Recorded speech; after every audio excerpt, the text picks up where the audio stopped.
Things seem to keep happening. Every week I have something to complain about, and considering I would by far prefer to sit at home and pull the occasional convenience store robbery, that is not a good thing. To start with some criminal affairs, I've seen nothing of Trigger Happy. Not even a police report stating that we've seen nothing of Trigger Happy.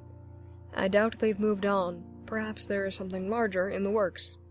If that is the case, we will find out soon enough.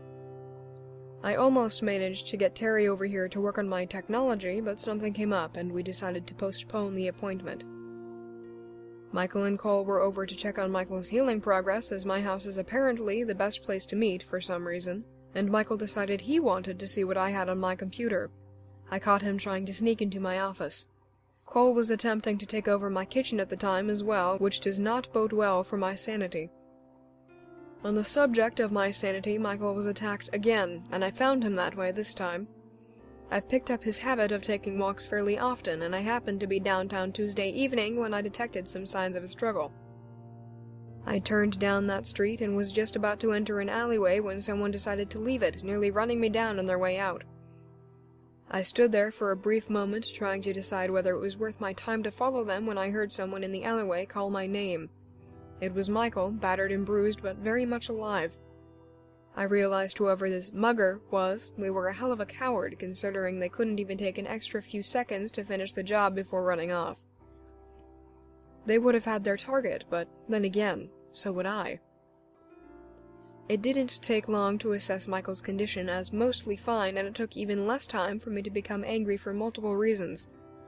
For one, Michael's attacker had the audacity to assault him again despite his association with me.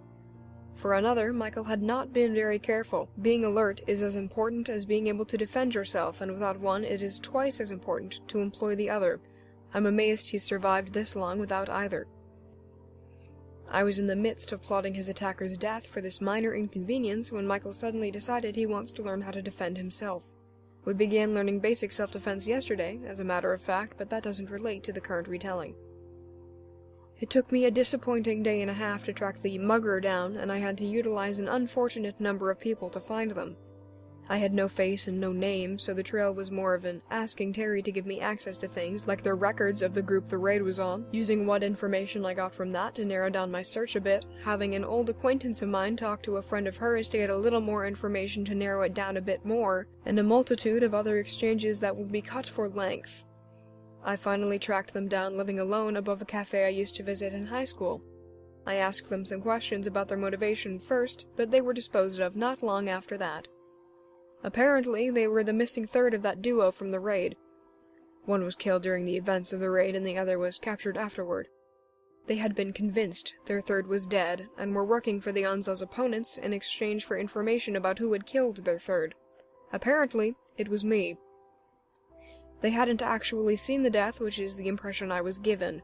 Their third had just disappeared, and that had, for some reason, meant to them they were gone forever. According to the new information I've received, they were enchanted by an offer they'd been given by a rival group, had set up a meeting, and had promptly been duped.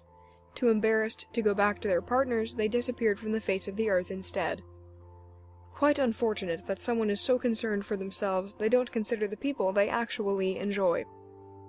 After I had brought Michael back to my house and called Cole in as we were patching him up, I mentioned further the heist Cole and I have in the works, and they both agreed to assist in the actual operations. Michael, perhaps a little too readily. Previously, Cole had been helping only during the planning stage. I had not extended or insinuated any offer to help with the rest in the past. After our experience at the shooting range during our meeting this past Monday, I am confident they can take care of themselves when the time comes, and I trust them not to die, which is more than I can give almost anyone else. With Michael on board and working with Terry on the technical side, as I have decided to bring the Anzels in for this heist, the proceedings should go smoothly. We have almost everyone and everything we need. Michael knows what he's doing, for the most part, and with help from Terry once again, he shouldn't face difficulties. I may not trust him with my life, but I know he isn't aware enough of the possibilities to betray and murder us all. I'm sure nothing like it has come anywhere close to his mind. It's been a good week. I hope the streak continues. Thank you for listening. You can find me at diaryofamastermind@gmail.com.